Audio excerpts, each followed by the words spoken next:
سلام دوستان، بریم با هم سریال وحشی فصل دو رو ببینیم. البته نقد و بررسیشو ببینیم دوستان.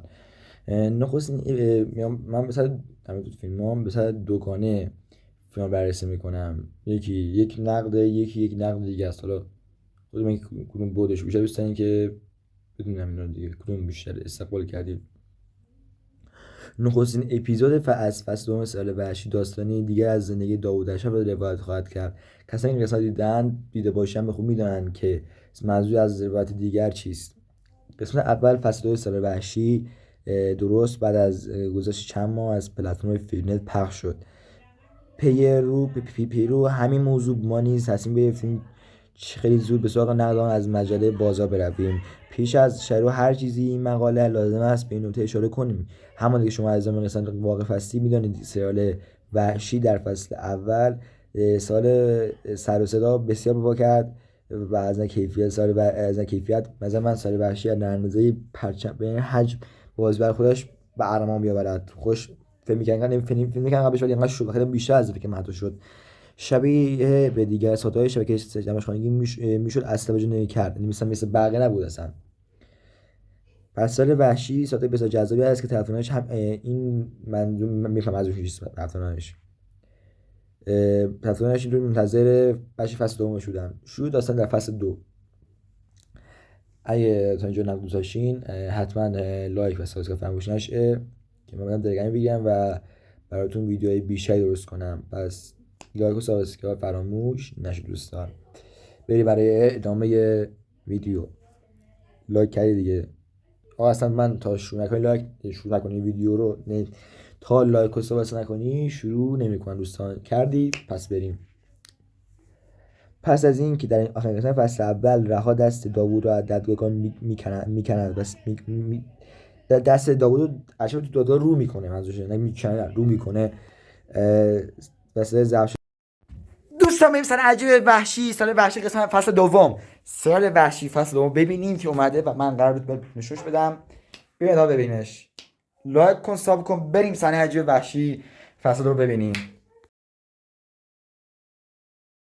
خودش را بخش کند. عایشه به جای برمیگرد که به سختی از آن مکان آزاد شده بود. این مهمترین اتفاقی است که پیش از پایان فصل اول از وحشی رخ میدهد. پس در این قضیه داوود دوباره به زندان برمیگردد و به همین خاطر فصل دوم سری وحشی در زندان آغاز می شود. خواهد شد و شروع می شود. با شروع سیزن دوم فصل دوم مدت ابتدایی یک پرش زمانی 5 ساله را خواهیم داشت. با گذشت این مدت داوود تغییرات بسیاری کرده، ریش برده و غیره. او دیگر آنفر ضعیف نیست و از زندان هراسی ندارد، چون به خوبی در آنجا وفق داده و اونجاشون بوده و توانسته ارتباط خوب به زندانیان بگیره. این هم خیلی نکته جالبی از فیلمه که میگه اگه یک نفر این یک نفر باشه، این زندان باشه، اگه این یا تو این میتونه اونجا وفق بگیره. اینجوری نیست که ما حتما از اونجا به دنیا اومده باشیم. مثلا من میگم که من به اون دلیل کار میکنم چون اونجا نبودم. اونجا آقا نه، من اشرف خوش این زندانی ترسو بود ولی الان در اونجا وفق کرده و خوش گونده زندان شده دیگه. از کسی کار خوبی نیست و من کارو بکنم، ولی خب اینجوری دیگه فیلمای اینجوری دیگه. و اینکه در سیزن دوم نظر من حداقل کیفیت فیلمبرداری خیلی بیشتر شده. آقا من قبول کنیم چیزی که هست و نمیشه این کارش کرد. واقعا کیفیت فیلمبرداری بهتر شده. من واقعا خودم بیشتر راضیم از این کیفیت فیلمبرداری دوستان. بریم سراغ ادامه نقدمون. اگه نظری چیزی در این نقد دارین توی کامنت حتما بنویسید که من مطلع باشم. مشکلی هست، نقدی هست، خوبی هست، میگین مثلا چقدر بک‌گراند شاید خوبه، چقدر خوشگله و خب غیر دوستان. خب بریم سراغ ادامه اینا. مشکل او در فصل دوم دیگر ترس از زندان و حکم نیست. از چیزی که او آزار می‌دهد خستگی از دربند بودن است. دیگه تمایل را ندارد در زندان بماند. برای خاطر تمام تلاش خود می‌کند تا از حبس رهایی پیدا کند. تا اشته برای خود داشت وکیلی اختیار می‌کند تا دوستان این مشکل میشه. اما مراجعه می‌کنم ویدیو کار بدیم و بریم ادامه نقدمون. کجا بودیم؟ وکیل بخواش گرفت تا پرونده زودتر پیش بره، اما این وکیل بدون منافع خودش است. به همین خاطر از داوود پول بیشتری میخواهد. کلیات داستان قسمت اول فصل دوم حالا میبره این موضوع میچرخد. البته قضیه ما مهمتری نیست هستند که من آن را برایتان بازگو نکردم. تو خودتون تماشاگر این سکانس ها باشید، چون که دوستان به حس جذاب دیگه ما هم میخوام که خودمون مثلا متوجه خودمون حس خوب تجربه کنیم. ولی اگه میخوایم توی نمیگم چون یوتیوب گیر میده سامان چی نمیگیم، یوتیوب ما گیر نده، موضوع رو فقط ما نگیم اینجا، فقط میگم مثلا خوبه بده، نه موضوع رو میدیم نه چیز، نه خود استایل رو پخش کنیم دوستان. فقط ما اینجا نقدر هستیم و هیچ کاری با استایل ما از نظر کپی قانونی انجام یوتیوب نداریم ما دوستان. همون شو رفت. پس از ما درخواست نکنید دوستان، چه کنم دیگه آقا، نمیذاره یوتیوب. ما هم تابع قوانین انجمن یوتیوب هستیم دوستان. یوتیوب بود. بریم برای ادامه دوستان. قسمت اول فصل دوم سریال وحشی برخلاف سیزن یک شروع آنچنان طوفانی ندارد. داستان این اپیزود همانطور که بالاتر براتون روایت کردم ریتم متوسط گاهی اوقات کند دارد. شاید در برخی لحظات شما نیز همانند من از تماشا خسته شوید، اما چون میدانید فقط قرار است در ادامه روشن تماشا کنید، امیدوارانه سریال را دنبال خواهید کرد. در رابطه با این موضوع باید بگویم از شروع تا چند دقیقه پایانی من آنچنان در این قسمت اجازه نداشتم، اما لحظه انتهایی همه چیز رو برام جبران کرد. سکانس آخر هم قسمت اولشون دهنده این است که در ادامه فصل جذابی قرار تماشا کنیم. یعنی اول سریال شاید زیاد بگیم مثلا جذابی نیست، خب، ولی در ادامه سریال واقعا محو اون سریال میشیم و نه مثل سریال دیگه کنن که مثلا میگم سبب بعد خوب بشه، نه، اول فقط اولش بده بعدش دوستان خوب میشه همون قسمت اول. یعنی مثل سریال دیگه اصلا نیست دوستان و واقعا اصلا جوری نیست. بعد از مسئله داستان کمی گذر کنیم تا بیشتر در قسمت اول فصل دوم سریال وحشی خورد شویم. اگر دقت به جزئیات اپیزود اول کرده باشید، ما تا آخرین لحظه از زندان خارج نخواهیم شد. این قضیه به خاطر این است که داستان میخواد ما نشد داوود 5 سال در زندان بوده که بعد زندان حبس کشیده. این نوع فیلم‌های سرپوششی به پرش زمانی داستان است که مخاطب آن اتفاق را بهتر درک کنند. من چنین نوعی آغازی استقبال کردم. البته نباید این جرم را جا بندازم، همه چیز در این نوع فیلم‌برداری به خوبی پیش می‌رود، اما از این بهتری میتوانست باشد تا همه چیز در بهترین شرایط نقطه شروع شود. بهترین شرایط شروع شود. این واقعا یک جمله سنگین دوستان. من سیدی واقعا دوستان کارگردان فوق‌العاده، من بازی شدم چون من بازیگریشو زیاد نپذیرم، ولی واقعا کارگردان فوق‌العاده محشر، خارق‌العاده، یه واقعا چی بگم، دیوانه کننده، اصلا خیلی خوبه کارگردانیش دوستان. مثلا این سالش تلکون الان شاید سرگور واقعا بیشتر دوستش باشم. قسم اولش من فیلمی به اندازه خوبی قسم اول سرگور من ندیدم دوستان، ندیدم آقا، هر فیلمی هم تنها من ندیدم بهتر از اون دوستان. ولی هم سریال واقعا جذاب و خوبیه و ارزش دیدن دوستان واقعا داره، واقعا و من خودم بهش از 1 تا 10 9.5 میدم. 9.5 نمیشم به خودم رتبهشو نمیدم، بعدم تو قسمت بعدی دنیا چون نمیشه ندادم بهش، ولی 9.5 بهش میدم دوستان. واقعا جذابه، من خودم واقعا لذت بردم و خیلی خوبه. همین دیگه، فقط خیلی خوبه. همین دیگه. بخش دوستان ویدیو کات می‌کنیم، مشکلی پیش اومده بود، بریم دوستان. در این بخش می‌خوایم نگاهی بندازیم به بازی‌های شخصیت‌های در این قسمت اول حضور داشتن. در تو بازی جوایز نقش اصلی و بگم ما همچنان قدرت او را در ایفا نشده خواهیم دید. جناب عزتی با بازی بسیار جذاب گذشت تا این 5 سال را با مخاطب باورپذیر می‌کند. اگر شما به سکانسی که داوود در بازی داوود است توجه داشته باشی به خوبی متوجه خواهید شد که او در زندان خسته شده و دیگه نمی‌تواند به این وضعیت ادامه دهد. به همین خاطر هم خودش را به آب و آتش می‌زند تا با جور کردن پول رضایت شاکی پرونده‌اش جلب کند و از زندان خلاص شود. خیلی یه موضوع اصلی فیلم دیگر نقشه که در این قسمت من مجذوب خود کرد جناب نیک با بازی بسیار درخشانش احسان امانی است. ایشون قسمت به زیبایی هرچه تمام پای جوازاتی میآید، حتی گاهی اوقات او از او پیشی نیز میگیرد. جناب امانی در این قسمت نقشه مکمل جوازاتی را دارد. او به عنوان یاری دهنده داوود در زندان کار خودش را به خوبی در این قسمت انجام میدهد. اگر بازی خوب در کاراکتر استعاره کنار بگذاریم، از نظر من این حجم از درستی در کار در دیگری نیز دارد. من خودم به شخصیت اصلی ماجرا هومن سعیدی میدانم. او بعد از چطور نقشه داستانش کار بکشد، همه چیز در بهترین شکل ایفا بگیره. این واقعا هومن سعیدی من اول نرم گفتم بهترین کارگردان ایرانه، بهترین در زمین سطح جدی ها طنز جدی بهترین طنز ایران جهان نه ولی جدی ایران فقط هستش که اگر با نظرم موافق هستید توی کامنت ها حتما منو بنویسید دوستان، حتما منو بنویسید ببین که با حرفم موافق هستید یا نه. من خودم اگه بخوام نظر بدم با کاراکترها مثلا نه اپیزود بیاد که آقا باشه امتیاز مثلا هر جزادی یک روزه چند میگیره، ممثل دیده چند میگیره، ایمان زمان اسلامی امانی از دیده چند میگیره، اسلامینی 10 خیلی خوب بازی میکنه دوستان، خیلی خوب بازی که از نه 10 که ازش 10 هومن سیدی 10 من هومن سیدی واقعا 10 و جوازاتی 9 فصلی که بهت بازی کرد واقعا واسه یعنی کم پایین‌تر ولی هنوز خارق هنوز خوبه ولی 9 میگیرم مثلا دوستان مثلا 9 میگیره. اگه باز نظر ما واسید همون توی کامنت ها بنویسید مثلا اینکه ما اینجا نقد آقا مفهوم نبودیم من خودم همیشه میگم که بدونم دوستان به چی بوده به بعدش. از نگاه من قسمت اول وحشی در فصل دوم این نوید را با مخاطب میدهد که قرار است در اون داستانی بسیار جذاب تماشا کند. البته همه اینها پیش بینی است و میتوان 100% راجع به آن صحبت کرد. من بهش از آینده روشن در پیش بینی سریال وحشی میبینم چون پشت آن ذهنی خلاق ایستاده و میداند چه داستان را پیش ببره که مخاطب کل ماجرا آیی تنها حتی ممکن باشد. لازم است که از پایان گفتن نقد قسمت اول فصل دوم سری وحشی به این نکته اشاره داشته باشم که این نه فقط مربوط به اپیزود در اول این سیزن می شود و ارتباطی با قسمت مجموعی ندارد. این تو بخش اول نه این بخش اول پایین میرسه میریم سراغ بخش دوم اپیزود نقد و بررسی سریال وحشی. فصل دومش فصلشو اگه الان بخوام فصل اول نقد کنم نه نظر 20 از 1000 از 100 مثلا خیلی خوب واقعا نظر میارم.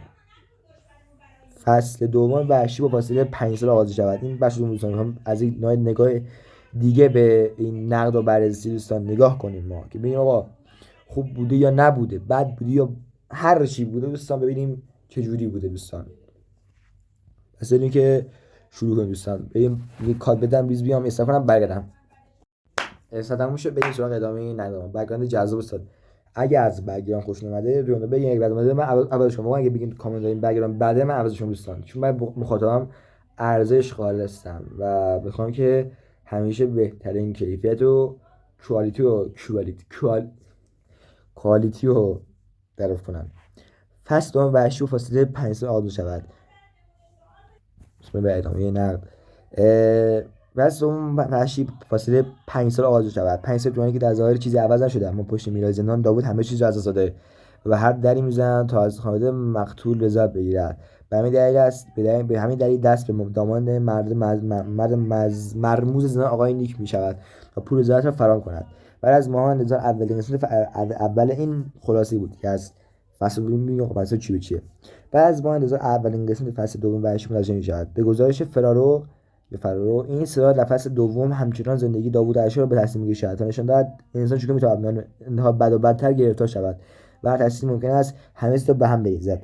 فصل دوم وحشی با فاصله 5 سال آغاز می‌شود. 5 سال طولانی که در ظاهر همه چیزی عوض نشده اما پشت میزان داوود همه چیز از دست داده و به هر دری می‌زد تا خانواده مقتول رضایت بگیرد و همین دلیل دست به دامان مرد مرموز زندان آقای نیک می‌شود و پول رضایت فراهم کند. همچنین با رها جهان شاهی تماس گرفت تا باشه عمل کنم و کمک داوود از زندان یه کار کنه دیگه. من سید با باهوشی میان فصل اول و دوم فاصله انداخت تا مخاطب هر روز اندازه بکشد. قسمت اول وحشی قابندی و نور به دستی در قسمت روایت در حمام زندان جان دهد. به خوبی این موضوع را نشان میدهد با این حال قصه گاهی کند و بیشتر پیش می‌رود همان چیزی که در فصل اول وحشی نیز ایراد اصلی آن محسوب میشد که چرا مثلا این سریال بعد انقدر کن پیش بره چرا با من انقدر کن میشه خدا میدونه. و در این حال با همین فضای سرد و تیره مخاطب آرام وارد قصه میکند. همان داوود سر دوره انتخاب آزه و تامین هزینه را آن را خلاف گیر کرده بعد دست به انتخاب سخت بزند. در واقع داوود برای خروج از خروج در یک چرخه درماندگی گیر کرده و به سراغ کسی می‌رود تا ایشان آسیب را از آن از دید رها جانشین ملاقات آنها در زندان و خبر از ازدواج خانم وکیلی با داوود این خودش داوود و خوش ازدواج شب باش فقط برام جالب دوستان ولی دوستان اصلا اینا رو بکنید من میگم خب بعضای خودمونی تر کنیم من واسه که براتون ندم به نمایش بذارم خب که یوتیوب بذاره خدا بخواد مطابق تخصصیه همین که شما ببینید که اصلا بسته خوب وحشی بده ببینیم نبینیم چی به چی هستن و و آره دیگه خلاصه خب همین هم میخوام فضا کم خودمونی تر کنم دوستان فضا خیلی خودمونی تر شه اگه موافق هستید که همیشه اول فضا تخصصی باشه که یوتیوب بذار بره و آرپی بره بالاتر بعد خودمونی باشه توی کامنت بنویسید همش تخصصی باشه همش خودمونی باشه هر چی که شما بگید بهش عمل میکنم چون که نظر مخاطب برای من خیلی خیلی خیلی خیلی ارزش داره دوستان حالا آقا من اصلا میخوام شما بگم حرف بزنیم با هم حرف بزنیم واقعا با هم مثلا ببینیم که چی به چه زندگی همه که میدونیم مخاطب همه کشور آمریکا هستن و خودم در کشور آمریکا زندگی میکنم و برای فارس زبانایی که در کشور آمریکا هستن مخاطبم هستم و براشون تولید محتوا میکنم یعنی برای این آرپی هم کم نمیشه دوستان من دارم بازی میکنم و تبلیغاتی برای من فایده داره دوستان بله دیگه مخاطب من از آلمان و کانادا و آمریکا هستن زندگی میکنن اونجا و بدونید که ما قرار سود تمام کنیم ما ادامه میدیم دوست کانادا تازه شده ولی ما ادامه میدیم دوستان ولکن نیستیم همینجوری ادامه میدیم دوستان و امیدوارم که یوتیوب ما بعد تا نکنه دوستان چون من خرج مجبورم بیارم خرج زیاده و من مجبورم که خرج زندگی رو از یوتیوب دارم دوستان و همین دیگه دوستان اگر باز نظر من میخوام خودم هم بزنم من زندگیم بگم شما همیشه بشناسید که اینقدر من دنبال میکنید مثلا من کیم این فرد کیه زندگیش چیه چی کار میکنه و غیره دوستان بس بریم سراغ ادامه ویدیو دوستان میخوام من معذرت میخوام بتونم براتون بهتر حرف بزنم من از شما استفاده کنید و میدم یکم در حالت ویدیو میرم پایین حالت حریرانشو تا من از شما یکم استفاده کنم دوستان همین دیگه بریم بر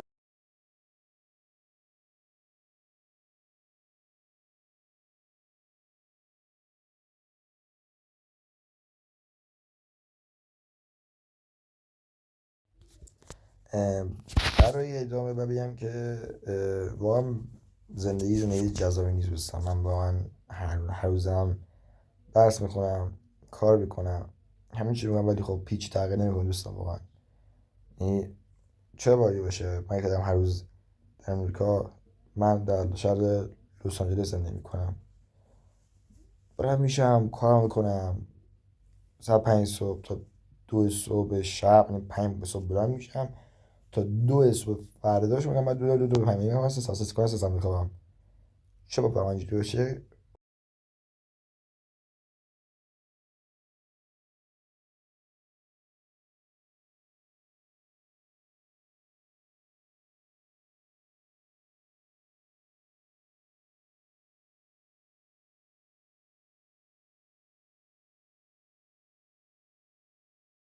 خود میگم چرا باید واقعا چرا اینو با هم از اون بالا سری پرسید دوستان مثلا خدا هم دینم مسیح دوستان و همین دیگه بریم با هم از درسی که من هر روزم میخونم میخوام با شما میگم اشتراک بزن دوستان بعدتون به خوبیش کنم درس وایسیم یک دقیقه دوستان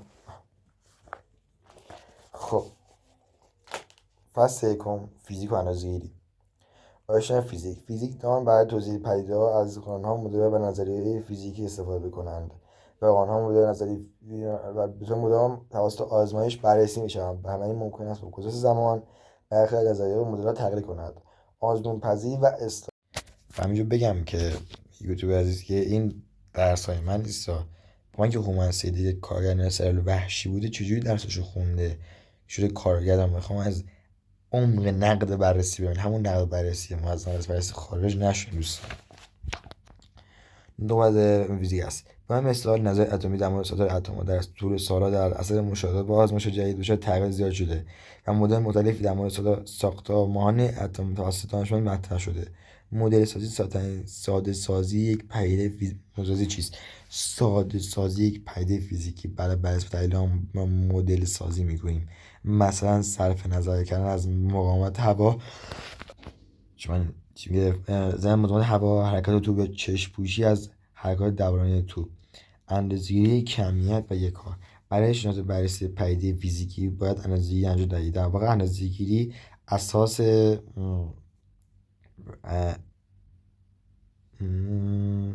اساس تجربه آزمایش است. در فیزیک وقتی کمیت مربوط به یک پدیده را اندازه نگیریم، احتمال قابل توجهی در آن پدیده نداریم. هر چیزی که بتوان اندازه گرفت کمیت نامیده می‌شود.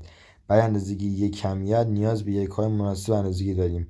یک‌های مناسب اندازه‌گیری باید دو ویژگی داشته باشد: در شرایط مختلف تغییر نکند، در همه جا باید باز تولید شود. خیلی مهمه که مؤثریتی برای استفاده بهش از اون گرفته. کمیت نرده‌ای عددی هم عددی و برداری. کمیت نرده‌ای اون عددی هر کمیت به یک عدد و یک مربوط به آن توصیف می‌شود. کمیت نرده‌ای یا عددی می‌نامیم. مثلا وقتی جرم جسمی رو به صورت 2 کیلوگرم بیان می‌کنیم، جرم آن جسم به کامل بیان کردیم و یا زمانی که یک رویداد را 35 ثانیه می‌نویسیم، این زمانی به طور کامل مشخص شده است. پس کمیت مثل جرم و زمان کمیت نرده‌ای هستند. کمیت برداری هر کمیت با این توسط سر وحشی بسازه. کمیت برداری هر کمیت برای توصیف آن علاوه بر عدد کار لزوما از جهت آن نیز مشخص کنیم. کمیت برداری نامیده می شود. مثلا وقتی میگوییم متحرکی 10 متر جابجا شده، برای درک این جابجایی نیازمند هستیم تا جابجایی را نیز بدانیم. و یا وقتی بگوییم بر جسم نیروی 50 نیوتنی وارد شده، اگر جهت نیروی وارد شده معلوم نگردد، پیش بینی می‌گردد حرکت جسم ممکن نیست. پس کمیت مثل جابجایی و نیرو کمیت برداری هستند. کمیت اصلی فرعی جایزه‌های تو سال وحشی از اون استفاده کرده بود که اینقدر جذاب شده بود. کمیت اصلی فرعی. کمیت اصلی کمیت که یک‌های آنها به طور مستقل از سایر کار تعریف شده و مورد توافق بین‌المللی قرار گرفته است. را کمیت اصلی می‌نامیم. یک‌های اصلی کمیت را کمیت نیست که یک‌های اصلی می‌گوییم. نکته 7: کمیت اصلی عبارت از جرم، طول زمان، دما و شدت ژنتیکی، مقدار ماده و شدت روشنایی کمیت اصلی اند و کمیت فرعی کمیت‌هایی را با که یک‌ها آنها بر اساس یک‌های اصلی بیان شده کمیت فرعی می‌گوییم. همون بازیگرا از این کمک که حساب وحشی ساختن دوستان. خیلی مهمه. من فکر کنم اینجا الکی هست دوستان. خیلی مهمه.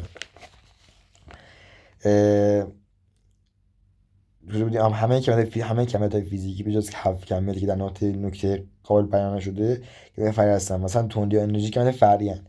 مجموع یک‌هایی که بیشتر دانشمندان در سراسر جهان آن را به کام می‌برند دستگاه بین‌المللی یک‌های SI نامیده می‌شود.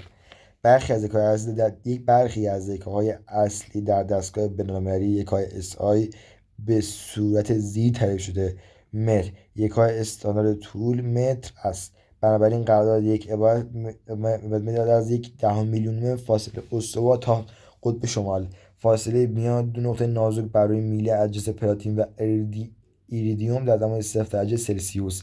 جوازاتی تو وحشی از اون کمک گرفته بود. همین شما زیر نقل دوستان دیگه.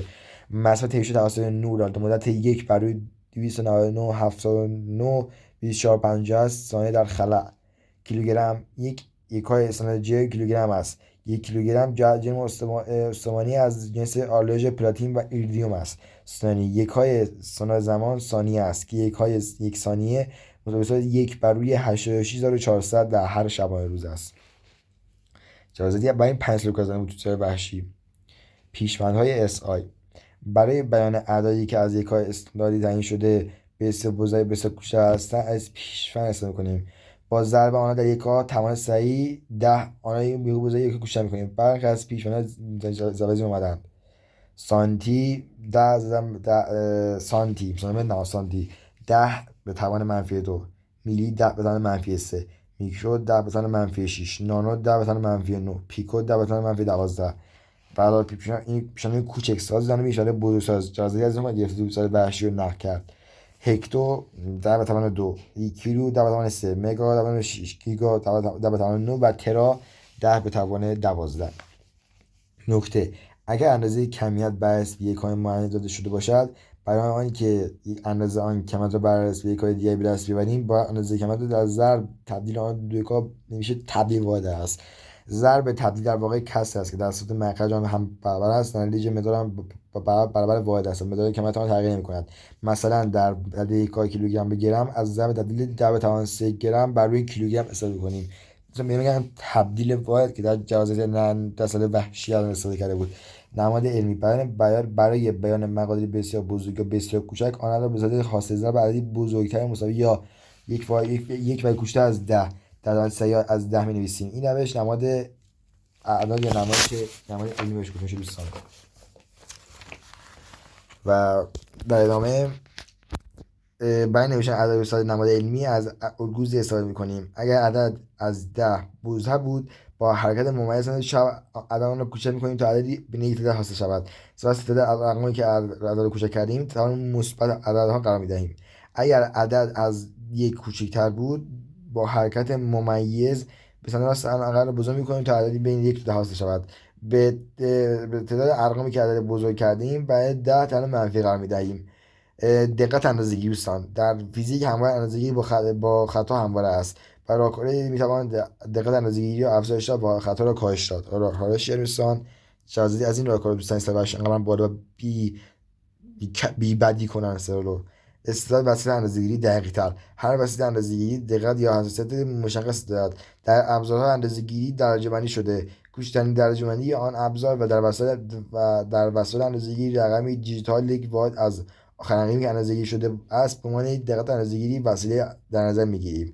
مثلا در خطکشی بر حسب میلیمتر مدرج شده است، در اندازه 1 میلیمتر است و با 1.4 تا 1 درجه سلسیوس اندازه می‌گیریم.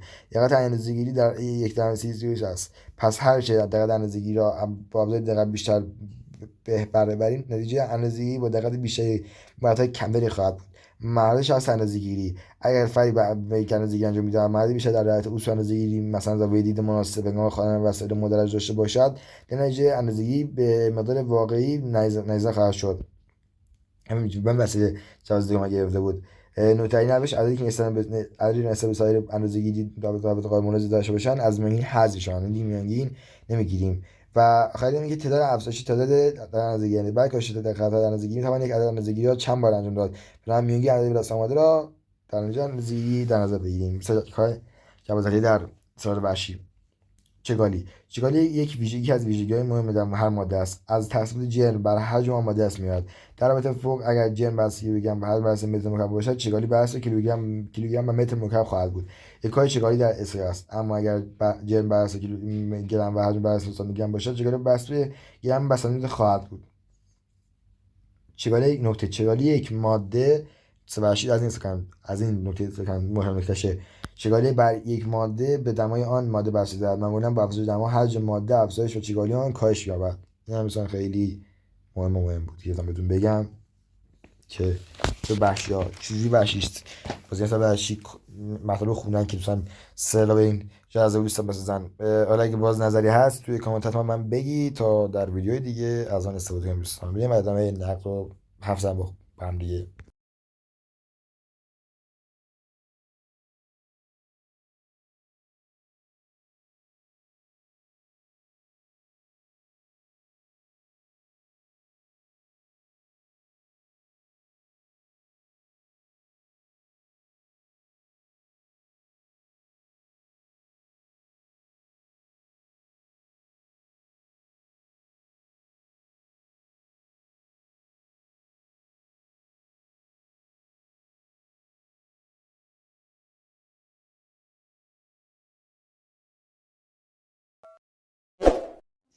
میشه فواید ویدیو کانال یوتیوب تو در من برسونید. حالا میگی چه جوری؟ تا آخر ویدیو همراه باش. این ویدیو صرفا جای آموزش است و درمانی ندارد، پس حمایت کنید. این کاری که میگم 5 مرحله داره. مرحله اول که میخوام بهتون بگم، بزن قبلش یه چیزی بهتون بگم. شما خیلی شده مثلا ویدیو داشتی میگی ویدیو خیلی خوبه و ویدیو نمیگیره. حالا چرا اینجوری نمیگیره؟ چون ببین تاثیر یوتیوب ویدیو چی کرده و فلان.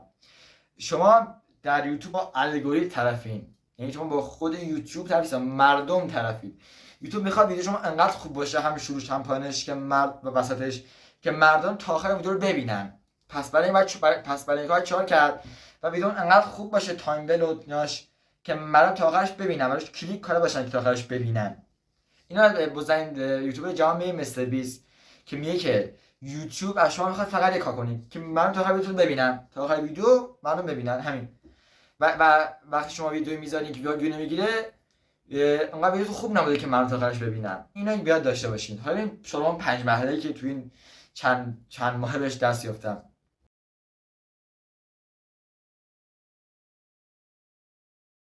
مرحله اول موضوع. و موضوعتون انقدر خوب باشه که مردم روش کلیک کنن تا آخرش ببینن. اون موضوع چیکار کنه؟ موضوع بعد یک سوال تو ذهنش ایجاد کنه که ما جواب سوال نمیدونیم، پس باید ویدیو تا آخر ببینیم.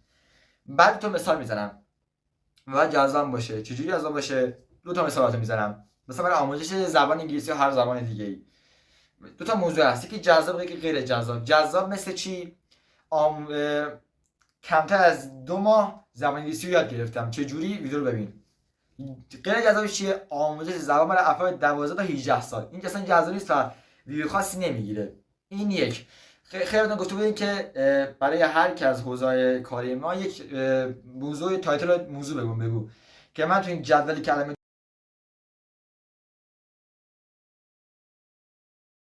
صفحه بهتون توضیح دادم و خودتون بخونید، اسکرین شات بگیرید که داشته باشین اینو. مرحله دوم که میشه یک مرحله میگم بهش مربع ویو. چه جوریه؟ اینجوریه همه اصطلاح به هم مرتبطن. داره 4 ضلعه. ضلع اول تامبل، ضلع دوم تایتل، ضلع سوم اینترو، ضلع چهارم هم که شخصیت خودتون تو ویدیو صداتون باشه، خودتون چهره ویدیوتون باشه، خودتون چجوری انجام میدید. اولی تامبل. تامبل اون چیزی که باعث میشه که مخاطب روی ویدیو شما کلیک کنه. بعد هر کنید تو تامبل، بعد یک سوالی رو تو ذهن مخاطب ایجاد کنید. اینجوریه مثل تامبل بی ازبون نوشته ویدیو مو دید، این سوال تو کاور ایجاد میکنه. اون سوال چیه؟ بتونه کاری کنه که مخاطب فکر کنه جواب این سوال رو باید بدونه و الان نمیدونه و بعد با دیدن این ویدیو به جواب سوالش دست بیابه. این یک. تایتل.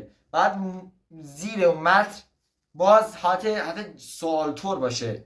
مثلا گفتم بهتون آموزش زبان در کم در 30 روز. اونجا بنویسین، مثلا بزنید بهتون توضیح بدم. روی تایتل بنویسید مثلا برای زبان آموزش زبان در 30 روز. یعنی چی؟ روی تایتل نویسین، تامبل بنویسین که در کمتر از 30 روز زبان انگلیسی یاد گرفتم. این جذابه. اینترو چیه؟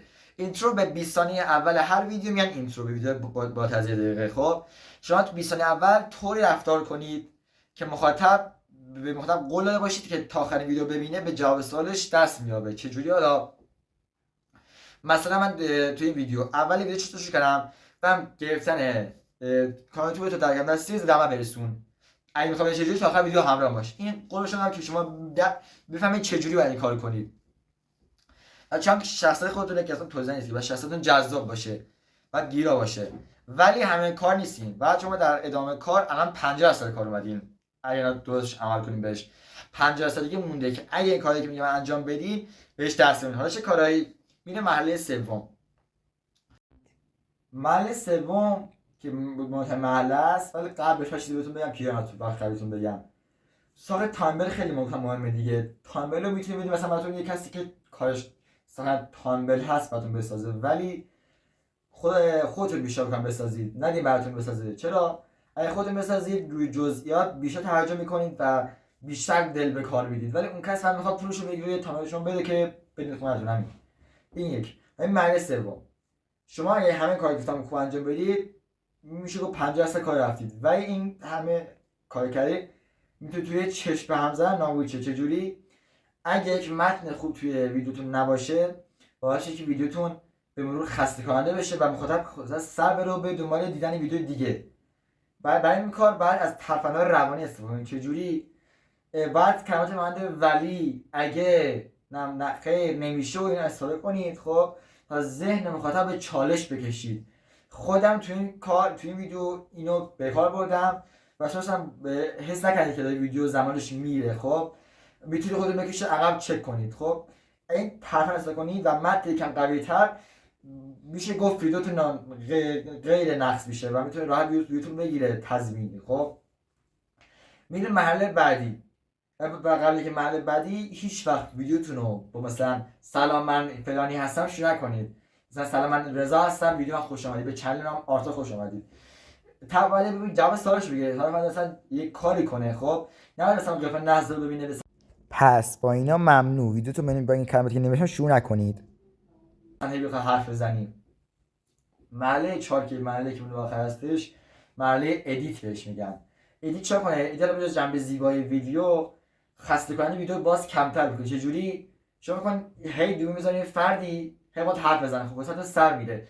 بینش مثلا افکت بیارید، جدول بیارید، فلان بیارید که ویدیو کم خسته کننده نشه. خب این مرحله 4 و پیشنهاد می‌کنم که ادیت رو حتما ببینید که ویدیو 4 ساعت آماده کردم 4 ساعته. ببینید ویدیو ببینید که کل ادیت هستش.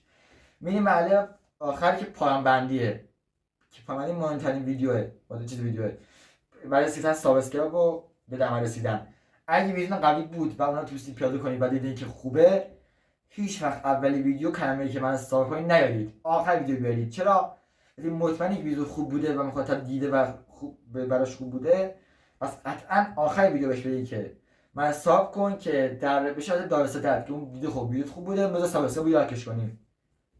تموم شد. همین اینا رو پیاده کنید تضمینی تشریح با ویدیو اول به دامن میرسه. خدا نگهدار.